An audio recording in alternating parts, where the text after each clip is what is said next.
All right, good afternoon, ladies and gentlemen. Today I want to be talking about World War II and sort of its primary events and sequences of how it develops.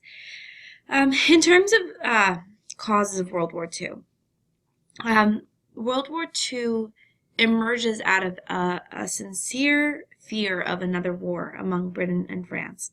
America practiced extreme isolationism.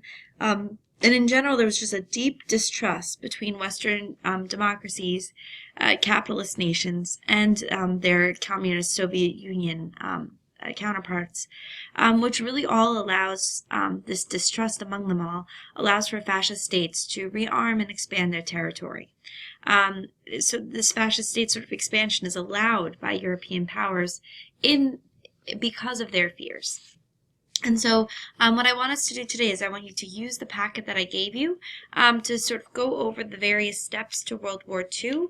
And you're going to be filling in that timeline. And then there's a later portion of the notes which you are given. So let's just start with in 1931. So in 1931, Japan invades Manchuria and begins its Asian expansion. The League of Nations condemns this invasion. However, Japan in response merely resigns from the League. And there's no real consequence for that. They leave the League, and it's maybe not ideal, but nothing happens, nothing further, and they are able to control various areas in China, and it becomes the Second Sino-Japanese War, and this war continues straight through to the start of World War II. In 1933, when Hitler becomes elected, Germany is also going to announce its withdrawal from the League of Nations and announces a revision of the Treaty of Versailles. Once again, there's no response from democracies. In January, Hitler, as chancellor, becomes chancellor. In March, he passes that Enabling Act. In October, he withdraws from the League and from the World Disarmament Conference. And by this point, he's setting the stage very clearly about what his goals are. In 1934, he passes that Non-Aggression Pact, which is an agreement between Poland and Germany. It's written out to be a 10-year agreement that recognizes the borders between Germany and Poland. And this is viewed sort of internationally as, oh, Hitler's not as bad as we think, because here he is, he's granting some kind of amelioration between himself and Poland. In July of 1934, Hitler's going to make his first attempt at unifying Austria and Germany. And it's the first attempt at Anschluss, then, we'll discuss. It occurs because the Chancellor of Austria, the leader of Austria at the time, is actually assassinated by Nazis, by pro-Nazi party members within Austria itself. And the Nazis in Austria then attempt to push, and they kill the chancellor, and they try to attempt to have Hitler become the leader of Austria as well. This looks well on its way. If actually it had not been for Italy. Italy actually puts its army at the borders between Germany and Austria and stops that union. It's their intervention, their active intervention into these policies that really gives it strength. In 1935, if you look at your map, that little black area, that black dot right next to Alsace-Lorraine, called the Saar Basin, which was a heavily coal region, which was set up by the League of Nations to be sort of a separate entity from Germany, votes through a plebiscite to reunite with Hitler and Germany. Democracies do nothing for this. They say it's the will of the people. We enable that to happen. And then in March of 1935, Germany announces that they will be rearming. And this is a full-scale rearmament and compulsory military service, as if they're at a time of war. France and Russia, in response, begin negotiating a Franco-Soviet pact, which is signed in 1936, which is the agreement that if one is attacked, the other will support. But nothing is really done to limit Germany. In 1935, Britain, France, and Italy all meet in Stresa, which is a region in Italy, to really reaffirm the Treaty of Versailles and that Austria and Germany should remain separate. So to reaffirm the efforts of Italy during that blocking of the Anschluss. That they do there is they do denounce German rearmament, but they don't do anything other than saying that was a bad idea, don't do it. And it really, this stressor front, which originally seems very promising, actually ends 2 months later when England signs a treaty with Germany, allowing Germany to build up its navy. It's called the Anglo-German Naval Agreement. So within 2 months, everything that was set aside during the Stresa Agreement is now no longer valid. Because of this tone and tenor, Italy is also going to look and say, well, this is a chance for me to also start to reinstate some of my power. And in 1935, in October, Mussolini invades Ethiopia. And the invasion of Ethiopia is really denounced by the League of Nations, and they start to use economic sanctions. Mussolini says he's just trying to expand the Italian Empire. He's using language very similar to Hitler's language with Lebensraum. And Ethiopia at this time is one of the few free nations, and as a result is a member of the League of Nations. This is probably why it gets so much noise, and so much negative noise on the League of Nations floor. The League of Nations blockades Italy, and they set up an agreement to blockade Italy, but they are not blocking oil, and the United States will not participate in this blockade. So as a result, although Mussolini might be pointed out to be doing a fault, there's no real consequence for his actions. And it really just highlights further failures of the League of Nations, that it's not able to fully protect its people. So by March of 1936, Germany fully remilitarizes the region of the Rhine that it was supposed to maintain demilitarized according to the Treaty of Versailles. And with this, Hitler is really repudiating the Locarno treaties and points to the Franco-Russian Pact as his excuse. He says, I now have official enemies on either side of me. I need to defend myself and my borders. With this, the Stresa front is no longer in existence. There really is no response from any country about this rearmament of the Rhineland. Then, of course, as we were discussing in class, from 1936 through March of 1939, we have the Spanish Civil War, which is when we have the left party, the Popular Front, fighting against the Francoists or the fascists. There's no formal democratic response, but you do see some French liberals fighting for loyalists, and you will have the Soviet Union intervening. In 1936, because of the Spanish Civil War and both Italy and Germany's joint involvement in promoting Franco, we see the first of the Rome-Berlin axis. It's an agreement between Mussolini and Hitler to be in alliance with one another. Due to all of these changes, in 1937, Britain decides to begin to rearm. And in its rearming process, they also make a tariff agreement with the United States to create open trade with one another and reduce the tariffs. Britain is rearming after the start of what was known as the 10-year rule policy.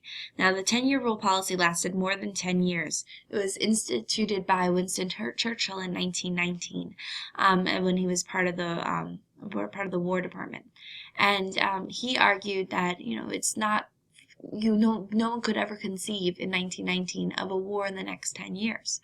So we should not be funding our army, putting as much money into our budget and drafting as many soldiers because we won't be in a state of war for 10 years.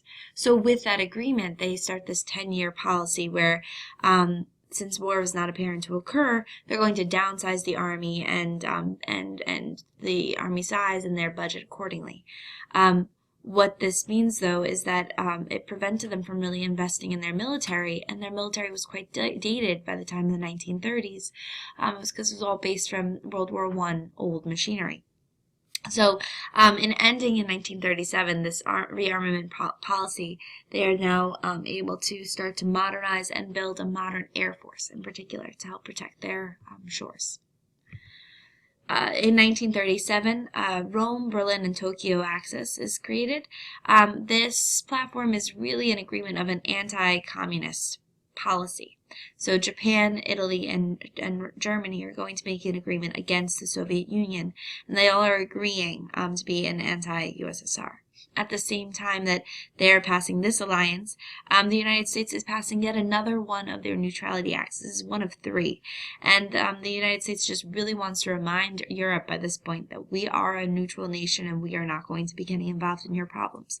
The one exception in terms of its involvement in war effort is the United States allows for a cash and carry policy for its armaments, saying that as long as you're willing to pay, as long as you pay in cash right then and there, so they're not going to make any war loans to any country, as long as you pay in cash to the United States and carry it out on your own, ship it yourself, those war materials, we will sell to someone who is at war, so at a time of war.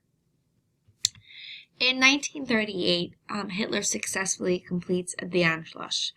Germany had tried to reunite Austria and Germany, and they do this by first attacking the free city of Danzig in 1937. Then Hitler forces the abdication of the Austrian chancellor, and in his place installs a pro-Nazi chancellor.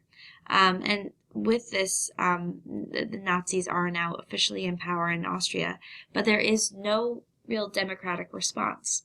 It's at this point that Hitler then goes ahead and starts to take over the Sudetenland in Czechoslovakia. At this time, we see the Munich Conference, which is over that area in Czechoslovakia. And it's a meeting between Hitler, Chamberlain, Edouard Daladier, and Mussolini.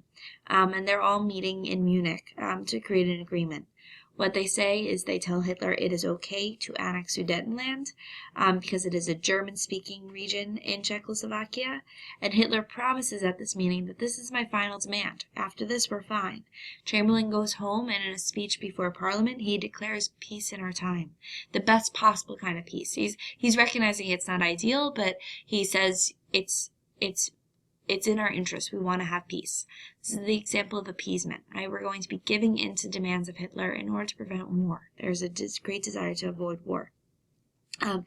However, that was in September of 1938, and by March of 1939, Hitler has officially taken over all of Czechoslovakia. And with this, Britain and France draw a red line, and they say, okay, Hitler, if you dare touch Poland, that's when we will intervene. And so Hitler takes apart all of Czechoslovakia under his rule, and also develops a country of Slovakia, which is a puppet state under Nazi influence. This is officially the end of appeasement because England and France make this official alliance with Poland. And they start to practice a policy of conscription of the draft. In the same year, in 1939, Hitler takes over Memel in Lithuania, and Mussolini invades and takes over Albania.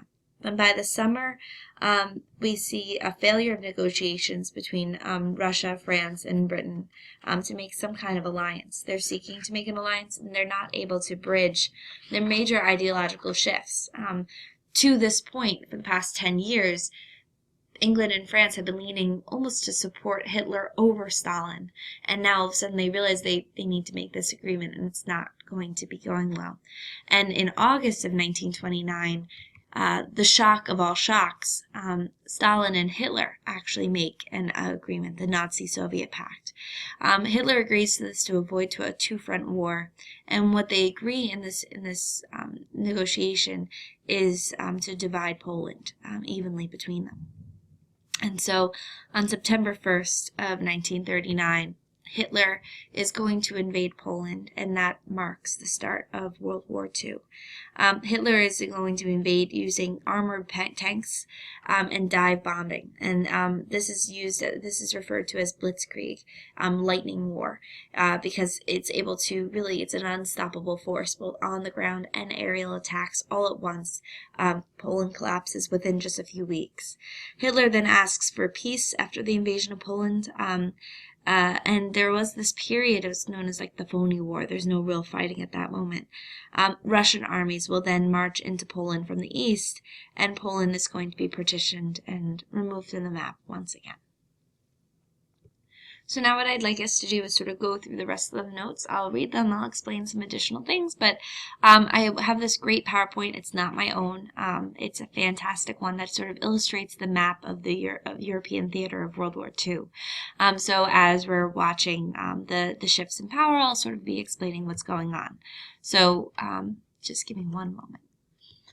All right, so the war, of course, we see the collapse of Germany under Nazi rule. Then they'll march and occupy the Rhineland.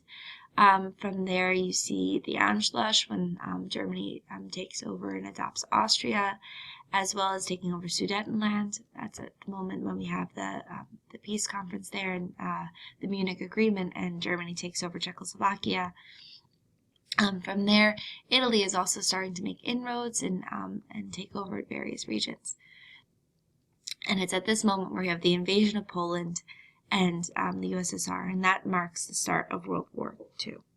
So in terms of the war, our major powers. On September 3rd, 1939, England and France declare war on Germany. The Axis powers, or Axis dominated states, include Germany, Czechoslovakia, Austria, Austria, Hungary, Romania, Bulgaria, Italy, Albania, Libya, and Japan. The Allied nations include France, Great Britain, the United States, Morocco, Algeria, Turkey, the USSR, Egypt, Latvia, Lithuania, and Estonia. Nations that remain neutral were Sweden, Switzerland, Spain, Portugal, and Ireland here. Now, in terms of phony war, after the attack on Poland, there's this sort of lull of fighting on the Western Front. Everyone has now declared war against one another, but nothing further happens. While that is occurring, though, the USSR is starting to make inroads and advances in Finland and in the Baltic states. In April, though, of 1940, Germany does begin his attacks and invades neutral Norway, Denmark, Holland, and Belgium. Aided by the local area people who are fascist, those nations quickly surrender. Germany then turns to France. Now, France has been building along its border between Germany this Maginot Line. And the Maginot Line is a border that's really inadequate. It was a lot of money, it was very costly, but it was a war tactic that was really inadequate to the new technique of a mobile warfare and aerial support. That blitzkrieg, you can fly over the wall rather than go through the wall. And so the Maginot Line collapses within a few days, and on June 5th of 1940, France surrenders. Now, with the collapse of France, and here you'll see the marching of the troops in, and their defeat, and now Hitler's going to be able to enter in, and the Nazi France. Now, Hitler will directly take over the northern half of France, and the southern half of France will be ruled by a puppet state led by Pétain. Now, Pétain was the former World War I hero for France, and he's put in charge of the French government. Now, Pétain is wanting peace at any price, and so he establishes Vichy France as a way of sort of kowtowing to Germany, but maintaining peace. As a result, there's actually 3 French governments by this time. You have Vichy France, which is an authoritative, corporatist, Catholic-based stronghold. You have occupied France, which is occupied by the Nazis, so any policy of Hitler becomes policy in that region of France. And then finally a free France. Now, free France doesn't exist in France proper. It's a government which is in exile, and it's led by Charles de Gaulle in London, and they lead a resistance movement from there. Italy, during this time, on June 10th, Italy in 1940, Italy declares war on Britain and France because Mussolini wanted in on the spoils of war once it was over. And he is going to seize territory in southern France. And Hitler will then send Italian troops southward to Egypt and the Suez Canal. Now, Britain under the Prime Minister Winston Churchill would not yield or appease to Hitler. And in August 1940, Hitler actually offers peace to Britain. France had been just taken over, and Britain had barely managed a victory at the Battle of Dunkirk, which is right along the coast between the Channel, where they actually really just completely surrendered the area and fled by fishing boats. It's called the Miracle of Dunkirk. These little small fishing boats from England sail over overnight and are sneaking in every single possible boat to bring as many soldiers back to safety into England. But it's an embarrassment. I mean, they're safe, but they're defeated. However, Churchill refuses to make peace with Hitler, and as a result, we have the Battle of Britain, which is a series of air raids onto England. It's the largest airstrike to date, and Germany is ultimately going to lose because, really, if anything, what it does is it causes England to become united under the common cause, United Kingdom to be under the common cause of resisting Hitler and Nazi Germany. And Churchill becomes this icon. He describes it as Great Britain's finest hour. By September, British resistance to Hitler is so strong that Germany is going to actually give up on the idea of invading Britain itself and just really trying to occupy these other areas. Now, in terms of turning points, Mussolini is actually failing. If you can see in the lower right-hand corner, he originally had control of Greece, but he's failing in an attack, so Hitler's going to be sending troops in to try and save him. By 1941, the Balkan countries had either surrendered or concluded alliances with the Axis powers. So, for example, in April 1941, Yugoslavia and Greece both surrendered. In two waves, at the end of 1941 and at the end of June 1942, Germany will turn on its ally Russia and will start to invade. He is stalled at this Battle of Stalingrad, which is this fantastically horrific battle within really the streets and turns and alleyways of the city of Stalingrad itself. This is a massive defeat and a total strain on resources for Germany, and Hitler really never recovers from this defeat. And it's the Battle of Stalingrad that often used as a turning point in World War II. On December 7th, 1941, Japan is going to be bombing Pearl Harbor. The United States, therefore, is then actively entering into the war, and they choose to press the war in Europe first. The Japanese advances in the Pacific were then stopped afterwards. And with this, we start to see losses for Germany. Up until this point, Germany is very successful, but it's with this moment here that we have a bit of another turning point. England and the United States makes a North African campaign, and once North Africa has been won by the Allies, they start to begin their march up towards Italy and the Italian peninsula. And by September of 1943, Italy is going to surrender, and war continues in Italy under a German regime for as long as possible. So you'll see that Italy is now under Nazi power. However, the Allied powers are going to continue working up the Italian front, and the Soviet Union enters the war after Germany invades, and they start pushing on the Eastern Front. In June of 1944, the Allies are able to enter Rome and take it from German occupation. And on June 6th, we see the storming of Normandy. Let me just get there. So you'll see a few different movements. Here we see the siege on Rome, and they're successfully going to that. And along the coast, northern coast of France, you see the invasion of Normandy and D-Day.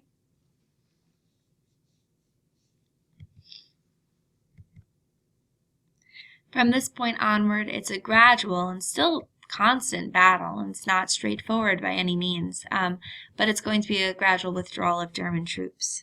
And by May 7th of 1945, German commanders surrender to General Eisenhower, and on May 8th, they sign the surrender pieces. Then in terms of the war in the Pacific, the war continues in the Pacific until August 6th of 1945, which is the dropping of Hiroshima, and August 9th of the dropping of Nagasaki, the two atomic bombs. On September 2nd of 1945, the Japanese are going to surrender on the battleship Missouri in Tokyo Bay to General Douglas MacArthur. So overall, key concepts to be aware of for the end of Germany, the end of World War II. Germany's blitzkrieg warfare in Europe, combined with Japan's attacks in Asia and the Pacific, brought Axis powers early victories.